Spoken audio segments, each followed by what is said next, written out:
Welcome दोस्तों, आप देख रहे हैं रहस्यमय कहानी आपके प्रिय दीपक कुमार के साथ। तो दोस्तों, आज की कहानी का शीर्षक है एक जोड़ा पायल। तो चलिए बढ़ते हैं आज की कहानी की ओर।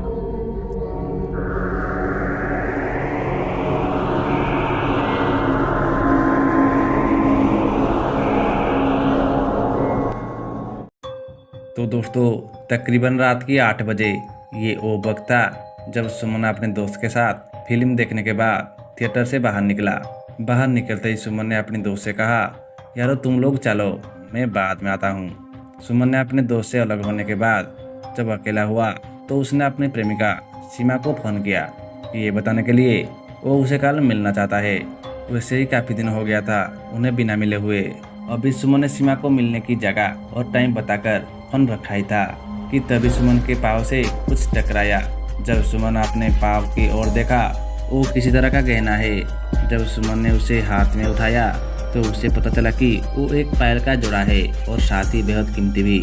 सुमन वो पायल का जोड़ा अपने घर ले आया।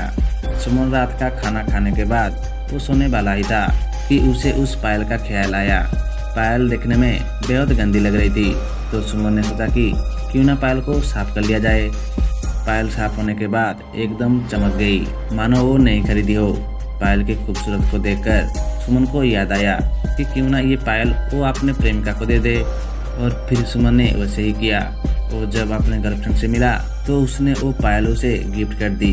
अपने गर्लफ्रेंड से मिलने के बाद जब सुमन ने वापस अपने घर पहुंचा तो वो बहुत खुश था कि उसकी गर्लफ्रेंड उसे बहुत खुश थी। उसी रात तकरीबन 2 बजे दरवाजा पर हो रही ठक ठक से सुमन की आंख खुल गई। सुमन जब दरवाजा खोला तो उसने पाया कि सामने उसकी प्रेमिका सीमा खड़ी है।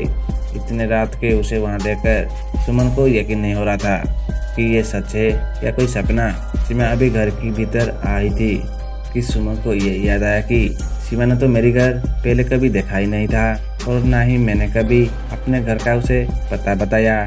फिर ये यहाँ कैसे आ गई, ये पूछने के लिए सुमन सीमा की ओर बढ़ाई था कि सुमन को पायल की बहुत तेज छन छन की आवाज़ आने लगी। आवाज़ इतनी तेज थी कि उसे अपने हाथों से अपने दोनों कान बंद करनी पड़ी। तभी सुमन कानों को हाथ से दबाए हुए घुटनों की बल नीचे बैठ गया और दर्द से कराते हुए सीमा से बोला, ये पायल की छन छन आवाज़ें मेरी जान ही ले लेगी। तभी सीमा ने एक अजीब सी आवाज़ में कहा, हाँ ठीक वैसे ही जैसे तुमने मेरी जान ली थी।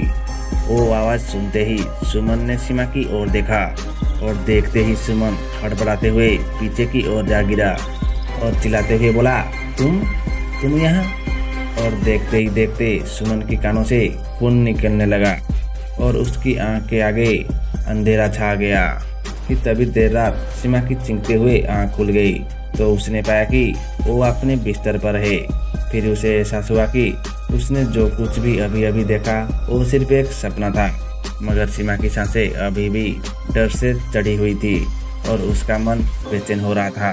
सीमा ने तुरंत ही सुमन को कॉल किया, ये जानने के लिए वो ठीक तो है ना। मगर कई बार कॉल करने के बावजूद भी उसने फोन नहीं उठाया। कि उसी दिन सीमा को सुमन की फोन से कॉल आया, जिससे सीमा को पता चला कि सुमन हॉस्पिटल में गंभीर हालत में एडमिट है। हॉस्पिटल में सुमन की हालत देखकर सीमा समझ गई कि जो उसने देखा था ये सपना भर नहीं था। कि तभी सुमन ने सीमा की ओर देखते हुए कहा, तुमने मेरे लिए रोने की जरूरत नहीं है। मैंने जो किया उसका यही अंजाम होना था। मैंने जो उस लड़की के साथ किया, अभी सुमन ने अपनी बात पूरी की भी नहीं थी कि उसकी सांसों ने उसका साथ छोड़ दिया।